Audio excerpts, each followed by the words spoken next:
Hi everyone, my name is Kim Poster. If you have been watching my channel, welcome back. If this channel is new to you, hi.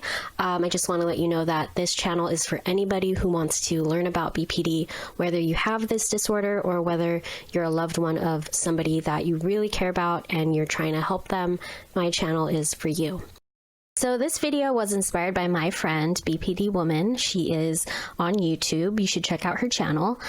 She's super informed, self-aware. She gives great tips on how to manage BPD, and she made a video about how BPD affects her in her everyday life. So I felt like making a video about that same topic, but about my life. So let's just dive right in. One of the main things that I deal with as a borderline is trying not to think that people hate me. So I'm very high functioning. I have a job right now, and this job requires me to interact with people. I don't see people face to face. These are mostly messages that I get. And when I read these messages, it's hard for me to believe that people don't hate me. I can read a dry text and right off the bat think that somebody doesn't like me or I'm annoying them. And on really bad days, I tend to think that they feel like I don't belong in the company. And I feel that a lot because of my own insecurities. But I just wanted to talk about how that relates to having borderline. So when you have borderline, you have this unstable sense of self. And when you interact with others, you're kind of like your self-worth is dependent on their perception of you. So these social cues that I may be misinterpreting, I tend to believe the negative. I tend to believe that I'm not important or that I'm just a nuisance to people. So an example of how this looks like in my everyday life is I might get a text or I might get a message or an email, and the person's response is so dry, and I might be wondering if they hate me or not. And 9 times out of 10, I'm going to believe that they hate me because my self-esteem is really low. So after that happens, I go to my room and I'm visibly shaken by it, even though it might have been one sentence of somebody using a period and not putting a smiley face. That's how sensitive I am. And I go to my room and I'm sweating and I'm hot because I'm triggered by it.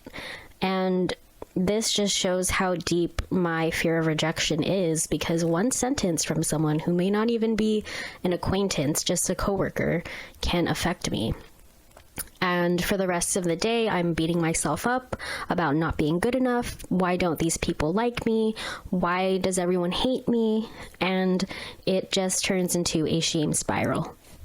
My BPD also comes up in ways that are super traumatic. I experience very bad separation anxiety to the point where I immediately believe my husband has died in a car crash, and I can't stop thinking about it when he's not home.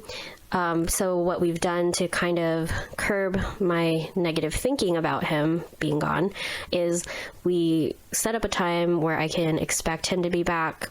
This has caused fights in the past because I wasn't very effective in how I was communicating this to him. I would just freak out and cry or just get mad and lash out, which obviously made him feel like he was a teenager trying to argue with his mom about going somewhere. And that doesn't make me feel great. I don't want my partner to feel trapped or tied down by me. I don't want to be this insecure person who just keeps him in a jail cell. So we did make some changes. I've learned to be a little bit more flexible thanks to our conversations. But yeah, the anxiety is just that intense where I go from 0 to 100. If he's not texting me on time, I believe that he's gotten to a car crash, and it has led me to tears sometimes. This used to be about let me think. 7 years ago, it was a lot worse. He would go down the street to buy milk, and I would immediately think that he got into an accident or he got hit by a car. And it's always this catastrophizing that really makes me so sad. I think that this is linked to BPD because of the fear of abandonment. I am so afraid of being left behind by the people that I love. I don't like the fact that I feel helpless, but I do feel helpless. And I remember this feeling as a child, waiting for my mom to come home and believing that she had passed away if she wasn't home on time. I felt like this puppy waiting by the window. And I just feel like that little kid still lives with me. lives inside me. My inner child is always worried about being left behind. And that's one way that it comes out. While I'm not as close to my mom as I used to be, due to, trauma and just these experiences that led me to believe I couldn't trust her, we do have a relationship today where I'm not expecting her to validate me, and that's how I maintain that relationship. So I do text her from time to time, and when I miss her, I have thoughts that she will pass away on this particular day. Like, I'll wake up and be like, what if this is the last day that I could talk to my mom? And I think this happens when I get close to people. I start worrying about them. This is my indication that I love them, which is pretty fucked up, and it really is anxiety inducing to have this at the pit of my stomach every single day. So that is another way that BPD shows itself. Another important thing to note is the self-harm thoughts. I don't self-harm anymore, but the thoughts are always kind of there when I feel bad. Some triggers that make me feel bad are not being perfect, receiving some criticism. The other day, I received criticism about a presentation, and after interacting with people, I went to my room, had really bad thoughts about hurting myself, and I cried. And I feel, again, like the inner child in me just wants to feel accepted, but I can't reconcile it sometimes because I'm an adult and I feel ashamed for being this sensitive. Like, even just saying it out loud right now is making me nervous, but I have to be truthful that these are the things I deal with, and I'm considered a recovered borderline. The reason why I'm recovered is because I don't act out, and I don't self-harm, and I don't treat my relationships like trash. I can hold a job. I'm not like lashing out at people at work. But it doesn't mean that I never struggle. I still have these BPD thoughts. And so I think this is where the notion that you can't get rid of BPD comes from, because even as a recovered borderline, I'm still kind of struggling every day. And it's hard to come to terms with that, really. I think what's especially hard is trying to be close to people, but never feeling like you can be close enough because you're worried about them leaving you, or you're worried that they just won't understand what your everyday struggles are like. I also experience a lot of insecurities behind how much BPD affects me. I never want to talk about how I really feel because I don't want to come off as too emotional, too dramatic. I don't want people to think that I'm trying to be the center of attention. So I often downplay how I truly feel.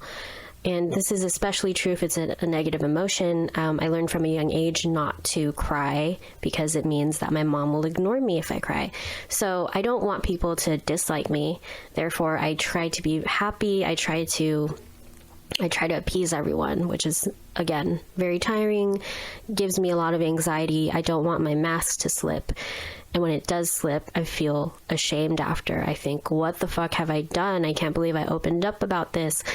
But a really good thing from this year is I've made some really close friends, new friends, and I've managed these relationships despite having BPD. I rarely hide myself. I mean, I'm not going to tell them every single time I'm triggered, but if they ask how I'm doing, I can honestly say like, oh, I'm dealing with a bad day. I had a dream that was pretty traumatic, and that feels good. It feels good to be surrounded by people that are nurturing rather than emotionally invalidating. I remember growing up having friends that were weirded out by mental illness, and I remember like not being able to be my true self, having to hide all of my struggles.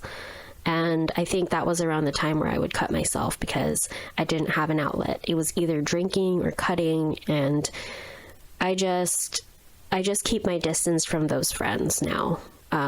They're still really close friends to me, but I don't expect the validation out of them. Just like how I am with my mom, to maintain that relationship, I'm not going to go to them on my worst day and expect them to empathize with me because I know that it makes them feel weird. So I have to say that one of my biggest achievements is I've found people that are actually nurturing, compassionate, and I can be myself around them. So that is where I'm going to end my video, on a positive note. Yeah, this video was so liberating to make. Thank you for listening. Comment down below with how BPD affects your everyday life. I would love to hear about it. I'm sure that everyone's different. And we should be pen pals, so you should add me on Instagram. My name is @yournewpenpal. And yeah, I will see you guys in my next video. Bye.